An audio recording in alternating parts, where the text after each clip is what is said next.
Hello बच्चों, let's see this question. The correct order of electronegativity for a given element is. यहाँ पे हमें चार ऑप्शंस में चार एलिमेंट्स दिए गए हैं, that is carbon, phosphorus, astatine and bromine. So इन चार एलिमेंट्स में हमें इलेक्ट्रोनेगेटिविटी का करेक्ट ऑर्डर बताना है. तो इसके लिए हमारा की कंसेप्ट होगा इलेक्ट्रोनेगेटिविटी. इलेक्ट्रोनेगेटिविटी. अब इलेक्ट्रोनेगेटिविटी ये एक केमिकल प्रॉपर्टी है जो ये शो करती है कि किसी भी एटम को अदर एटम से इलेक्ट्रॉन अपनी तरफ अट्रैक्ट करने के लिए जो टेंडेंसी होती है उसे हम इलेक्ट्रोनेगेटिविटी कहते हैं. और पीरियोडिक टेबल में एलिमेंट्स की रिएक्टिविटी को समझने में भी ये इलेक्ट्रोनेगेटिविटी हेल्प करती है और ये बताती है कि मॉलिक्यूल्स में बॉन्ड कैसे बनेंगे और उनका बिहेवियर कैसा होगा. अगर हम पीरियोडिक टेबल में इसकी ट्रेंड्स देखेंगे तो इन अ पीरियड जब हम लेफ्ट टू राइट जाते हैं, लेफ्ट टू राइट, तो इलेक्ट्रोनेगेटिविटी ऑफ एटम्स इंक्रीज होती है.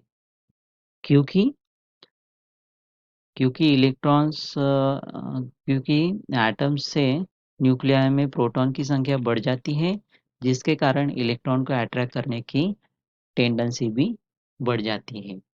वैसे ही अगर हम ग्रुप में इसके ट्रेंड्स देखेंगे तो जब हम टॉप टू बॉटम जाते हैं, टॉप टू बॉटम, तो इलेक्ट्रोनेगेटिविटी डिक्रीज होती है. ये डिक्रीज क्यों होती है? क्योंकि इसका कारण है कि इलेक्ट्रॉन और न्यूक्लियस के बीच की दूरी बढ़ने लगती है और इलेक्ट्रॉन शेल भी अधिक जुड़ जाते हैं, जिससे न्यूक्लियस का अट्रैक्शन कम हो जाता है इलेक्ट्रॉन्स की तरफ. ओके, सो ये मेन डिफरेंस हो गया इलेक्ट्रोनेगेटिविटी का. अब अगर हम इसका इम्पोर्टेंट देखें फॉर द इन केमिस्ट्री, तो इलेक्ट्रोनेगेटिविटी जनरली केमिकल्स बॉन्डिंग में ज़्यादा हेल्पफुल होती है. केमिकल्स बॉन्डिंग में, अब केमिकल्स बॉन्डिंग में ये कैसे डिफाइन किया जाता है? क्योंकि कि इलेक्ट्रोनेगेटिविटी ये जनरली बॉन्ड्स कोवैलेंट है या आयोनिक है, ये निर्धारित करता है. यदि एटम के बीच इलेक्ट्रोनेगेटिविटी का डिफरेंस ज़्यादा होता है तो बॉन्ड वो आयोनिक कहलाता है. और अगर दो एटम के बीच इलेक्ट्रोनेगेटिविटी का डिफरेंस कम है तो बॉन्ड वो कोवैलेंट कहलाता है. इसीलिए केमिकल बॉन्डिंग में इसका इम्पोर्टेंस बताया गया है. एंड सेकंड इम्पोर्टेंस है दैट इज मॉलिक्यूलर पोलैरिटी. अब पोलैरिटी मतलब इलेक्ट्रोनेगेटिविटी के अंतर पर निर्भर करती है पोलैरिटी.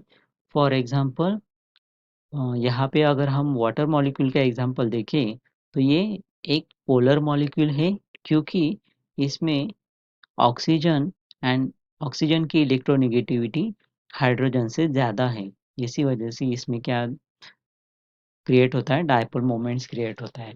तो ये पोलर मॉलिक्यूल अगर पोलर है या नॉन पोलर है ये भी हमें बताता है. तो अब हमारे एलिमेंट क्वेश्चंस में जो हमें ऑप्शन दिए गए हैं उसमें हमें चार एलिमेंट्स दिए गए हैं.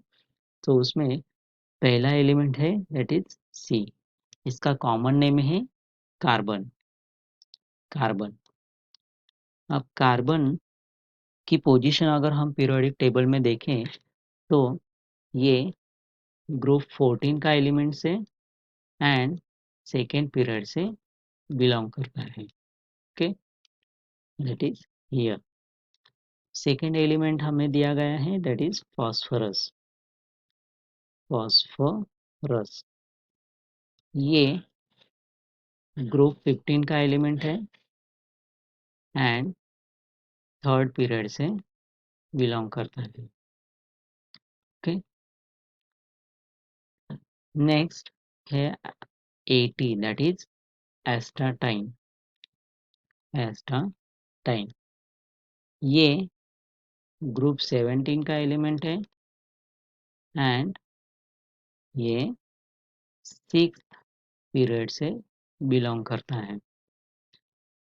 नेक्स्ट है Br का कॉमन नेम है ब्रोमीन।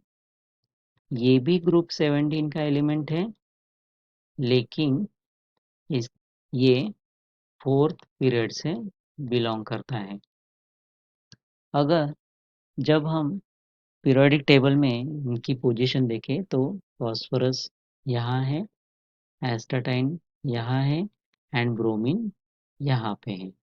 ओके, तो फर्स्ट ऑप्शन में हमें बताया गया है कि electronegativity of carbon is greater than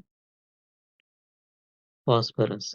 ये सही है क्योंकि कार्बन की इलेक्ट्रोनेगेटिविटी फॉस्फोरस से ज़्यादा है, लेकिन एस्टाटाइन की इलेक्ट्रोनेगेटिविटी ब्रोमीन से कम है, तो यहाँ पे ये ऑप्शन गलत हो गया। सेकंड ऑप्शन में bromine is more electronegative than phosphorus बताया गया है, ये करेक्ट है, लेकिन एस्टाटाइन की इलेक्ट्रोनेगेटिविटी कार्बन से कम होती है, इसीलिए ये ये भी ऑप्शन क्या हो गया, गलत हो गया। क्योंकि एस्टाटाइन ये पीरियोडिक टेबल में अगर हम देखें तो बहुत नीचे, इसकी लोकेशन बहुत ही नीचे है in a group. That's why in a group अगर हम देखें तो इलेक्ट्रोनेगेटिविटी डिक्रीज होती है, तो यहाँ पे ब्रोमीन ये मोर इलेक्ट्रोनेगेटिव है एज कंपेयर टू एस्टाटाइन।